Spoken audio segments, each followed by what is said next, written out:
David Wilkerson, Sermão 3. Amigos de Pecadores, 12 de junho de 2006. Veio o Filho do Homem, amigo de publicanos e pecadores. Mateus, capítulo 11, versículo 19. Em Lucas 7, lemos a história de um fariseu chamado Simão, que convida Jesus à sua casa para uma refeição. Esse pio homem também convida um seleto grupo de líderes religiosos como ele para se ajuntarem à mesa. O mais provável é que esses convidados fossem também fariseus. Era claramente uma reunião muito religiosa. Simão e seus companheiros fariseus observavam e aguardavam a lei. Davam os dízimos meticulosamente e iam à casa de Deus todos os dias. Eram escrupulosamente retos a seus próprios olhos e se imaginavam ser os homens mais santos de sua geração. Não tenho muita gentileza quanto a por que um fariseu convidaria Jesus para jantar, mas ainda quanto a trazer outros homens estritamente religiosos para comer com ele. Uma razão possível para o convite seria que Simão e seus amigos queriam determinar se Jesus era profeta, ou, na verdade, descartá-lo como tal. A passagem deixa claro que Simão conhecia a reputação que Jesus tinha como profeta. Lucas capítulo 7, versículo 39. Naquela cultura, era costume saudar todo convidado com uma bacia de água e um pano, para lavar o pó dos pés da visita. Não havia estradas pavimentadas na época, e assim os pés das pessoas estavam sempre empoeirados de suas viagens. O convidado também era saudado com um beijo de cada lado do rosto. A seguir, recebia um unguento oleoso para passar nos cabelos, pois estes geralmente estariam necessitando de se hidratar. Ao ler esta passagem, parece que Simão havia arranjado de jeito que os outros convidados se assentariam antes de Jesus chegar. E quase certo, esses outros convidados seriam refrescados segundo o costume. Afinal, nenhum fariseu queria ter a reputação de não ser hospitaleiro dentre os companheiros.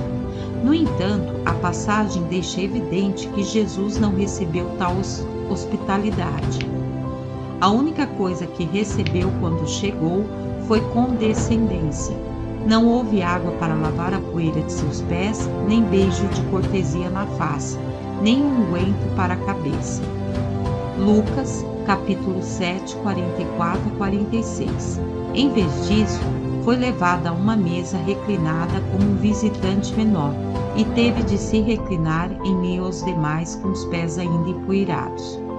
As escrituras não dizem o que esse grupo discutia em torno da mesa da ceia, mas podemos assumir que tinha a ver com a teologia.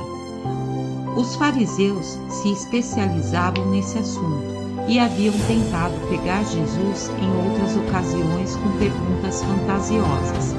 Mas Cristo sabia o que estava no coração destes homens, e isso logo ficou claro.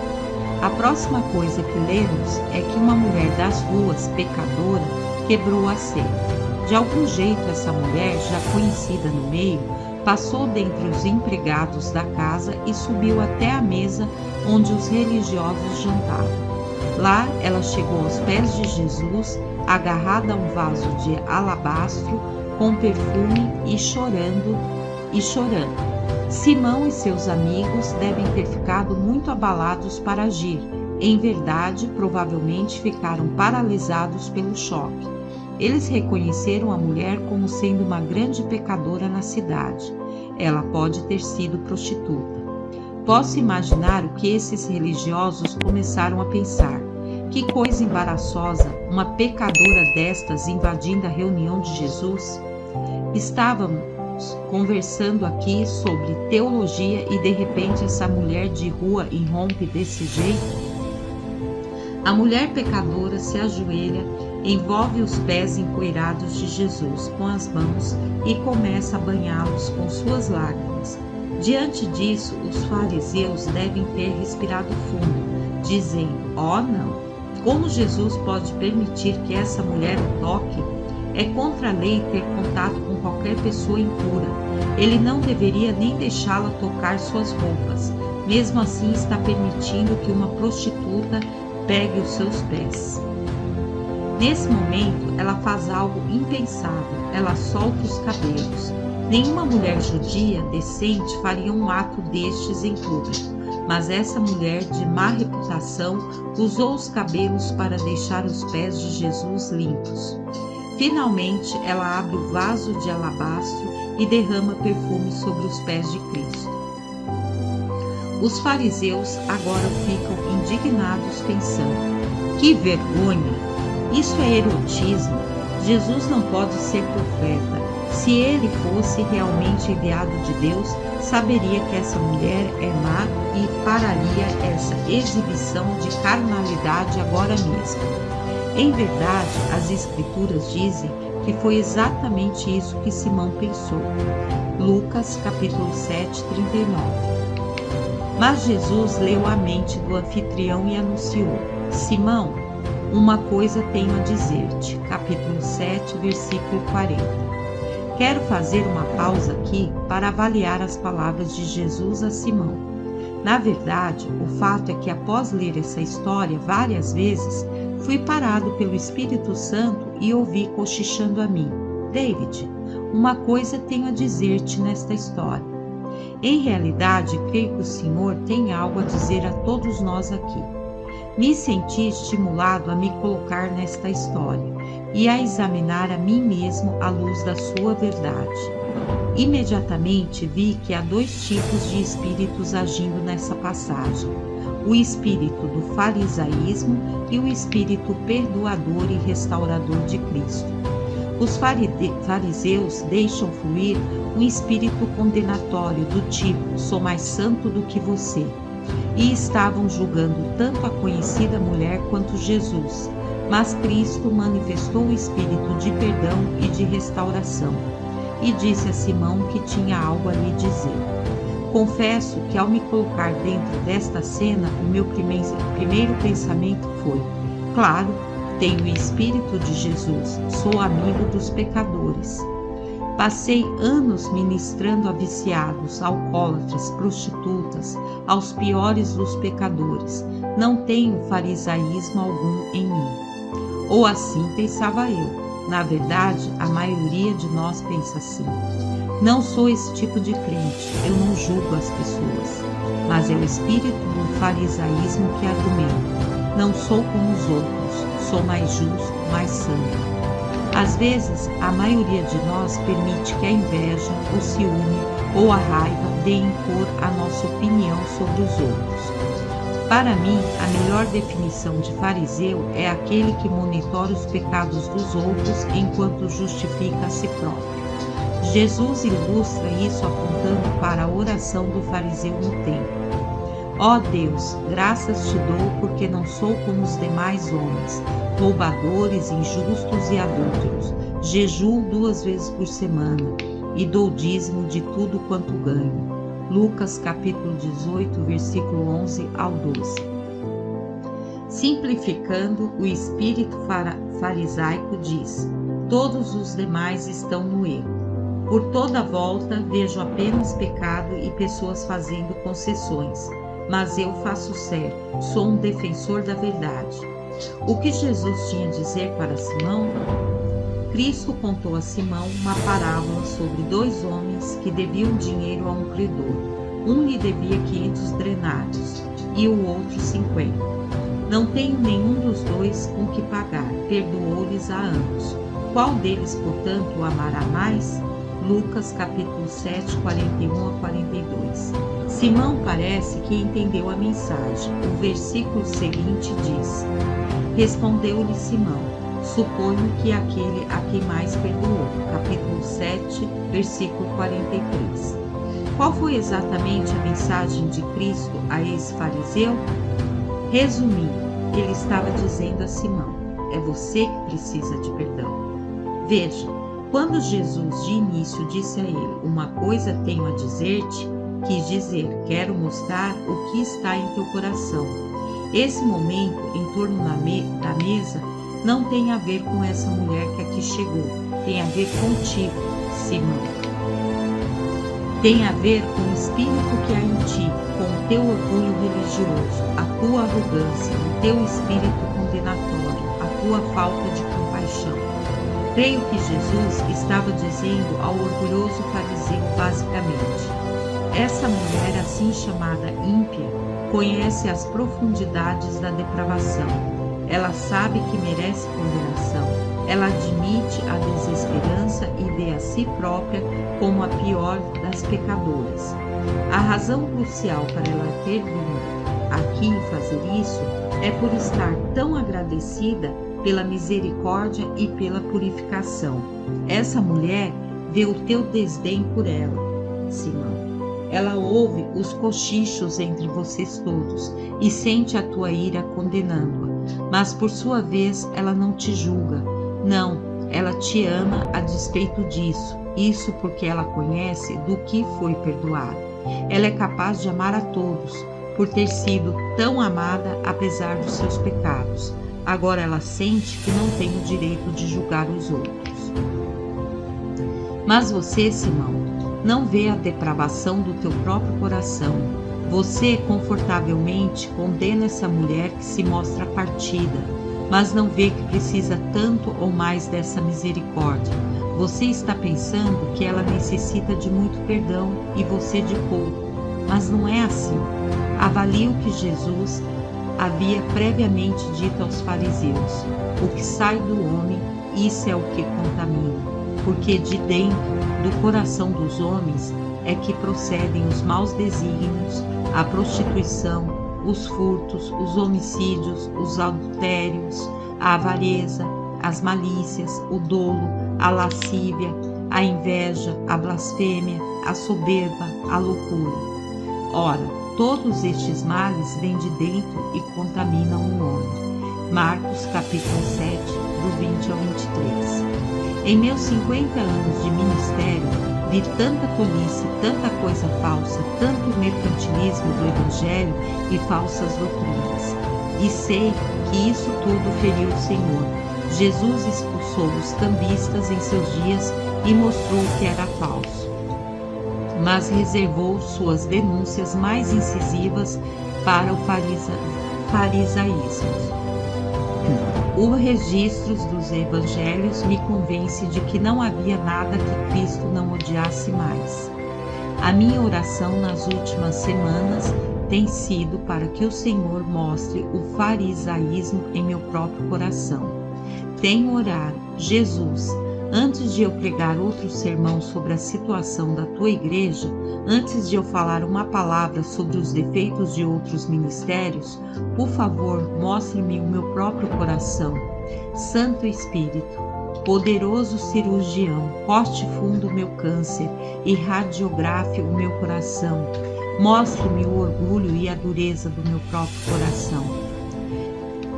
Li recentemente que há 3.700 denominações pentecostais nos Estados Unidos e cerca de 27.000 pelo mundo. Além destas, há milhares de grupos carismáticos e pequenas denominações. No Brasil, Argentina, Nigéria e outros países africanos, há centenas destas. Os batistas não estão muito aquém no número de vários grupos. Muitas destas denominações são doutrinariamente boas, fazem um grande trabalho e estão levantando igrejas espirituais. Estão poderosamente pregando o Evangelho e ganhando um grande número de almas, mas há também muita coisa que é blasfema, muitos falsos profetas e muito pedido de dinheiro dos pobres. Assim também era nos dias de Cristo. Havia tantos tipos de fariseus, tantos ramos de saduceus, tantos sacerdotes se debatendo, as falsas doutrinas abundavam. Viúvas eram roubadas e os idosos tinham suas casas roubadas, tudo por motivos religiosos. Jesus deixa claro que um dia os perpetradores destes atos tão pecaminosos serão todos julgados. irá cada um ficar diante dele naquele dia e dar contas pelo que fez. Mesmo assim, enquanto ministrava na terra, ele se recusava a gastar tempo monitorando os negócios dessas pessoas. Ele ainda não estava assentado sobre o seu trono de juiz. Pelo contrário, ele colocava a concentração seriamente na obra do reino. Nos próximos dias, veremos um crescimento nas tolices e na falsidade dentro da igreja como nunca antes houve. Anjos de luz irão surgir. Serão pastores e evangelistas possuídos por demônios, um discurso cheio de lábia, enfático e sedutor. Tais homens terão força com sua presença e suavidade na pregação de uma palavra totalmente inspirada pelo diabo. Há não muito tempo, vi um evangelista destes na televisão apresentando um trabalho de levantamento de fundos. Contou uma história louca sobre uma mulher que deu $100 para o seu ministério e dentro de semanas recebeu uma herança de mais de $800 mil. Fiquei preso na cadeira em choque ao assistir essa sedução caminhando. Logo fui me esquentando com raiva e gritei aos céus: vou desmascarar este homem. Mas a próxima coisa que entendi foi o Senhor cochichando ao meu coração: não, você não vai. Você vai deixá-lo em paz. Um cego guia outro cego e todos acabam caindo no barranco. Acredito de verdade que o meu desejo era defender o Evangelho, mas eu estava reagindo na carne. O fato é, Jesus já fez uma declaração sobre esse mesmíssimo assunto. Os discípulos vieram até ele um dia dizendo: Mestre, tu estás ofendendo os fariseus com o teu ensino. Jesus lhes respondeu: deixa-os. São cegos, guias de cego. Ora, se um cego guiar outro cego, cairão ambos no barranco. Mateus capítulo 15, versículo 14. Fui compelido a trazer muitas palavras fortes durante meus anos de ministério, palavras fortes contra o falso e as tolices. Eu não estou recuando diante do que disse, apesar de saber que algumas vezes me orientei mal em meu zelo. Mas as coisas vão ficar tão ruins com tantas coisas ofendendo o Senhor que poderíamos facilmente ficar o tempo todo tentando apagar estes incêndios. Cristo nos diz que não é nisso que temos que nos concentrar. Pelo contrário, Ele nos dá uma palavra clara sobre qual deve ser o nosso propósito nestes últimos dias. Somos chamados a restaurar os caídos. Preste atenção no outro espírito que estava manifesto na casa do fariseu, Simão, naquela noite. O espírito de perdão e de restauração. As Escrituras nos dizem: e voltando-se para a mulher, Lucas 7, 44. Aqui eu vejo Jesus mostrando onde o nosso foco deve estar, não na falsa religião, não nos falsos mestres, mas nos pecadores. Desviando o olhar de Simão e seus convidados, Jesus se volta para a mulher e diz: por isso te digo, perdoados lhe são os seus muitos pecados, porque ela muito amou, a tua fé te salvou, vai-te em paz. Capítulo 7, versículo 47 a 50. Jesus estava revelando aqui por que ele veio, para favorecer e restaurar os que caíram, os sem amigos, os derrubados pelo pecado, e está nos dizendo hoje: esse é o meu ministério. Igualmente diz o apóstolo Paulo. E é aí que devemos nos concentrar. Não devemos julgar os que caíram, mas buscar restaurá-los e remover deles as repreensões e censuras. O fato é que ele fez disso o teste da verdadeira espiritualidade, a prontidão para restaurar aquele que caiu. Se algum homem chegar a ser surpreendido em alguma ofensa, vós que sois espirituais, encaminhai o tal com espírito de mansidão, olhando por ti mesmo, para que não sejas também tentado.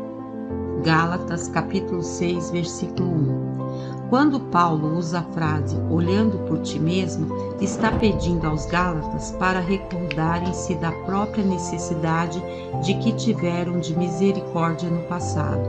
Em outras palavras, o que Cristo perdoou em vós? Qual acusação em teu passado a misericórdia removeu? Deus cobriu esses pecados? Agora veja todos os atos e pensamentos maus em sua vida diária e a sua própria necessidade da graça e do perdão contínuos de Cristo.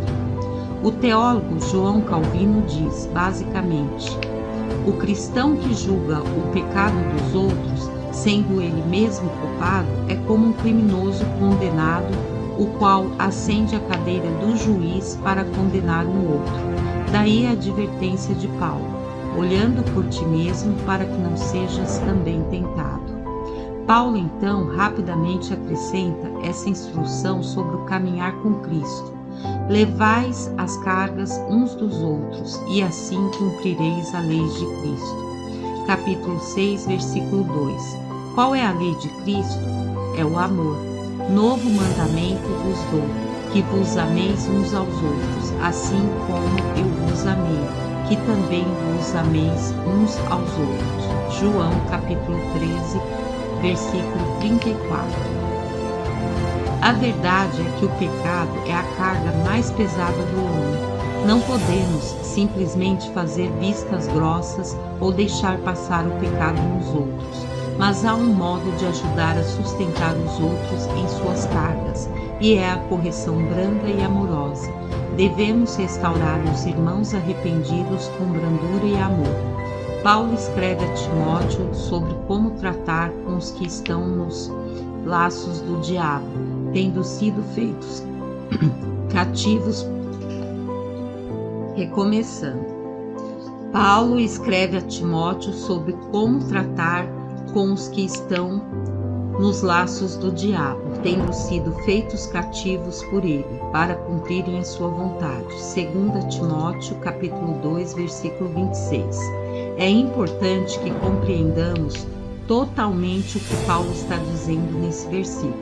Quando lemos as instruções de Paulo, levai as cargas uns dos outros e assim cumprireis a lei de Cristo, temos de nos perguntar: eu quero realmente viver agradando ao Senhor, cumprindo sua palavra? As muitas maneiras pelas quais tenho tentado agradar a Deus. Tenho orado: ó Senhor, prostra-me diante de tua presença, que eu chore quebrantado.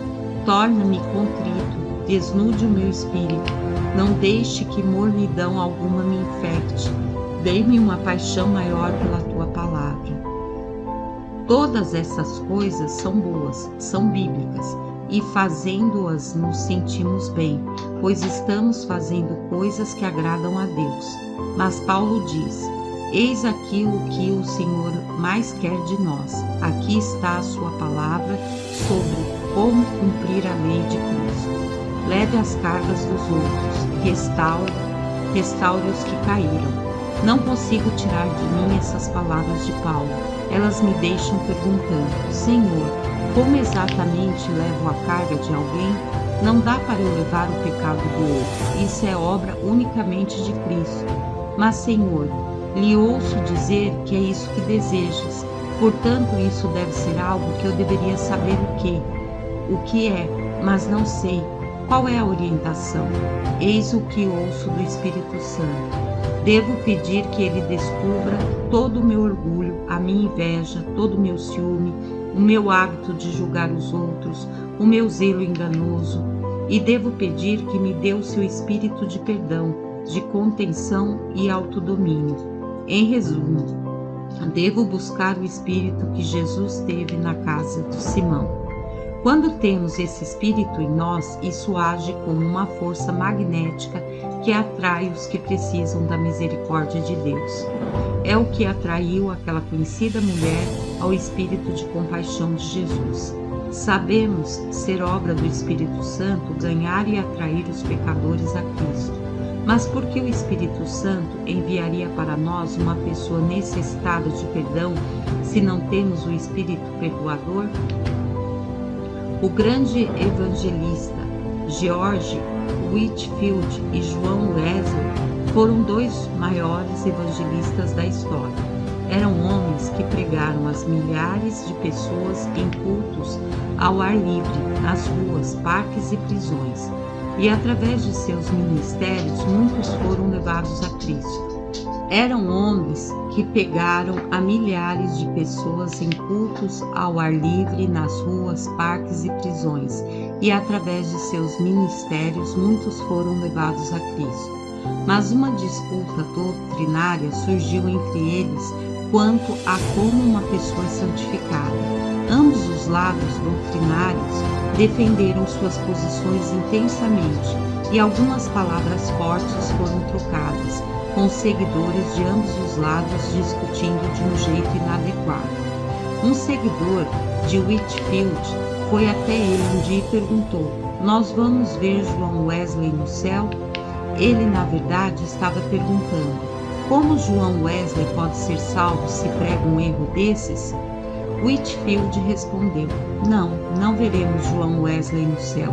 Ele estará tão nas alturas, junto ao trono de Cristo, tão perto do Senhor, que não temos capacidade de vê-lo. Paulo chama esse tipo de espírito de alargamento do coração, e ele o possuía em si mesmo ao escrever ao Coríntios, uma igreja na qual alguns o haviam acusado de dureza e desdenhado seu ministério. Paulo lhes assegura: para vós outros, ó Coríntios, abrem-se os nossos lábios e alarga-se o nosso coração. 2 Coríntios, capítulo 6, versículo 11. Quando Deus alarga o seu coração, subitamente tantos limites e barreiras são removidos. Você deixa de enxergar através de lentes estreitas. Pelo contrário, você se vê sendo dirigido pelo Espírito aos que sofrem, e os que sofrem são atraídos ao seu espírito de compaixão por meio da atração magnética do Espírito Santo. Então, você possui suavidade de coração quando vê pessoas que sofrem? Quando vê um irmão ou irmã que tropeçou no pecado, que está tendo problemas, que possa estar a caminho de um divórcio, você é tentado ali dizer no que está errado? Eles não precisam que alguém lhes diga isso, pois muito provavelmente eles... O que Paulo diz que tais pessoas que estão em sofrimento necessitam é serem restauradas em um espírito de mansidão e delicadeza. Eles precisam de um encontro com o espírito que Jesus demonstrou na casa de Simão. Eis o clamor do meu coração para os dias que me restam. Deus, remova toda a estreiteza do meu coração. Quero o teu espírito de compaixão pelos que sofrem, o teu espírito perdoador quando vejo que alguém caiu, o teu espírito de restauração para afastar deles as acusações. Carregue esse exclusivismo do meu coração e alargue minha capacidade de amar meus inimigos. Quando me aproximar de alguém que esteja em pecado, que eu não vá julgando, pelo contrário, permita que as fontes de água que brotam em mim sejam um rio do amor divino para com eles, e que o amor que lhes é mostrado faça acender dentro deles o amor pelos outros.